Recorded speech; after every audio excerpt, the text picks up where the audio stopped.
ngifuna ukuthi ke kuwena, if you want to receive new things, you need to let go of old things.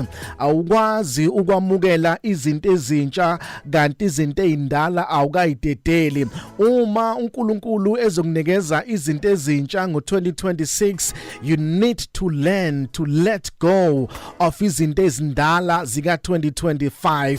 uNkulunkulu kunezinto ezinamandla nezinto ezinkulu nezinto eziphakemeyo akalindele ukukunikeza zona, kodwa uzokwazi ukwamukela kumele ufundise inhliziyo yakho, uncenga inhliziyo yakho to let go of old habits, to let go of grudges, to let go of unforgiveness, to let go of despising abanye abantu.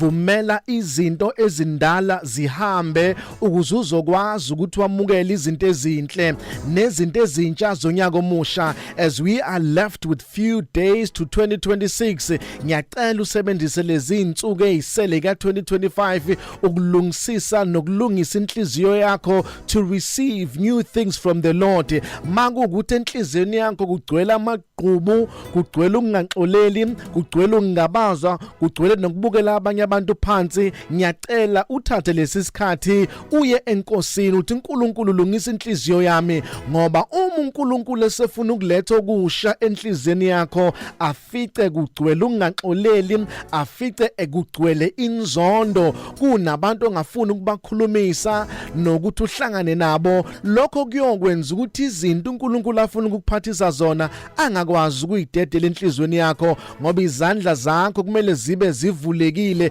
zilindele ukwamukela okusha. Ngakho kunezinto ezigcwele enhliziyweni yakho, kunezinto ezi-wrong nezi-negative zigcwele ezandleni zakho, you cannot receive new things. Kodwa kuzowamukela okusha ngoba kukhona okusha inkosi esilungiselele khona, what no eye has seen, what no ear has heard, and what no mind has conceived. Yikho lokho uNkulunkulu akasilungiselele khona. So please do yourself a favor, prepare your heart for what's coming. Lungisa inhliziyo yakho ukuzwamukele lokho kusha. Makukhona abantu kunyanga 2025 abangakwenzanga kahle, ngiyacela ubanxolele noma bengazange bezonxolisa kuwena, ngoba ubanxolela usizi bona kodwa usiza wena, ngoba ungabanxoleli kwakho akulimazi bona kodwa kulimaza wena. Makukhona abantu abakuvalela iminyango ku2025, do yourself a favor, let them go. Makukhona abantu abakuvalela iminyango kulonyaka, bakhulule enhlizweni, uncenga inhliziyo yakho uthi inhliziyo yami, let them go. Makunabantu abagilile kulonyaka, badedele ukuze uzwamukela izinto ezintsha ezivela enkosini, ngoba inkosi ayikwazi ukudedela okusha kube inhliziyo yakho isagcwele kwakudala. Ukuze kufike okusha, yenza ispring cleaning enhlizweni yakho, yenza ispring cleaning engqondweni yakho, so that the new will come.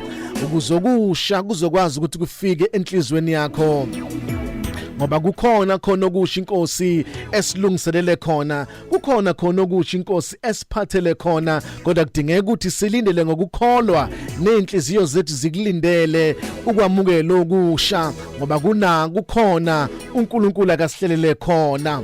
My name is Phumlani Nkwanyana. You are blessed, you are favored, and you are set apart. Good morning, Mega Grace Nation.